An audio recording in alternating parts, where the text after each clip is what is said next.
Okay, so for today, let's do a demonstration of some of the problems that I'll be working with. So first, let's practice lesson 1, and that's going to be on linear equations and inequalities with one variable. So let's pretend you have this problem. I'll just put this down. 3x plus 3 is greater than and equal to 9. Okay, so that's the problem. So before we start that, I want to point out something that you have to know. You absolutely have to know these things.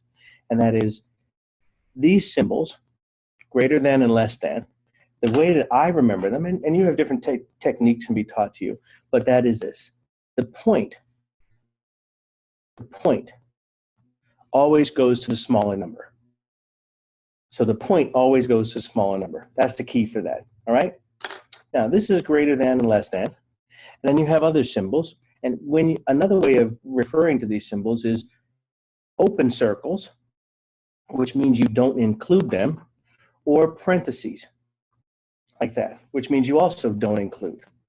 Now, another set of inequality symbols are less than and equal to, and greater than and equal to. Now, remember, the point goes to the smaller number, all right? But these say include. That's what this equal sign here down below means include. So when you include them, this becomes a solid circle. Whereas up above, they were hollow circles, or open. And you had parentheses up above, but when you have an inequality with an equal sign, you turn them into brackets, okay? So are we clear on that? Brackets and solid circles go with less than, greater than, with equal to, and parentheses and open circles go with greater than, less than, with no equal sign, all right? All right, so now if you look at our original problem, you know that we're going to have solid and brackets when you do the number line. Just because of that, you know right away. So the first thing we do, let's go ahead and solve this problem. We've got to put letters on one side, numbers on the other side. Now I can use some fancy terminology and say you want coefficients on one side and constants on the other side, and you want variables to be as your solution. Keep it real simple. I want to put numbers on one side and letters on the other side. So I'm going to move this 3 to the other side. And the way I do that is I subtract 3 from both sides. This cancels. 3 minus 3 is 0, and I'm left with bringing this down. I'm left with 3x. I bring the symbol down. Don't change on the symbol. And 9 minus 3 is 6. Pretty straightforward, simple, nothing fancy there. Now, I still don't have letters on one side and numbers on the other side because I have a letter and a number here. So I got to, since this is multiplication, to undo the multiplication, I have to divide. So I divide by 3. So therefore, I divide this side by 3. Pretty straightforward. That means these cancel, and I'm left with x is greater than and equal to 6 over 3. I say, does that make sense? There should be no problem there. And 6 over 3 is 2. This right here is 2. So my answer is x is greater than 2. Now I've got to put this on a number line. So let me see if I can make this a little bit bigger, because I want to make sure we don't miss our point here, what we're trying to do. A little bit bigger. How's that? I've got an opinion on it. Okay, so let's draw a number line. I have a 0 on my number line, and the critical number is 2, right? So I got to draw 2. So here's 2. Now, if you remember, I said the point goes to the smaller number.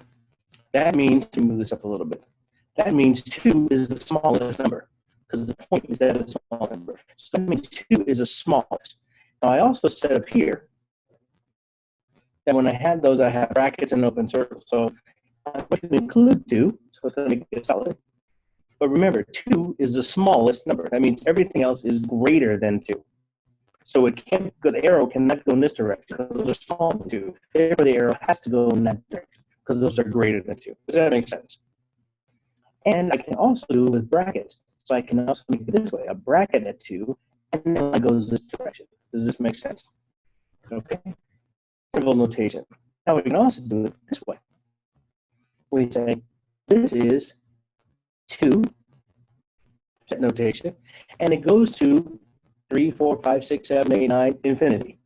It goes to infinity. And the point I want to make out to you this.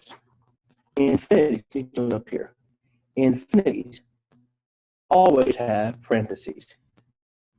Infinities always have parentheses. Let's make sure we get that clear. Infinities always have parentheses. Therefore, this has to have parentheses. And the way to remember what I wrote here is this. On the left side of the implementation is the smallest number. And on, let me move that up there, sorry about that. And on the right side is the largest number. So what that means is very clear. Infinity is larger than 2, and 2 is smaller than infinity. So your answer to the solution to the problem is this, and your graphical illustration is this, and your set notation is this. All right? That's an example of one of the types of problems we're going to be doing. Thanks a lot. Look forward to seeing you in the class. Very time.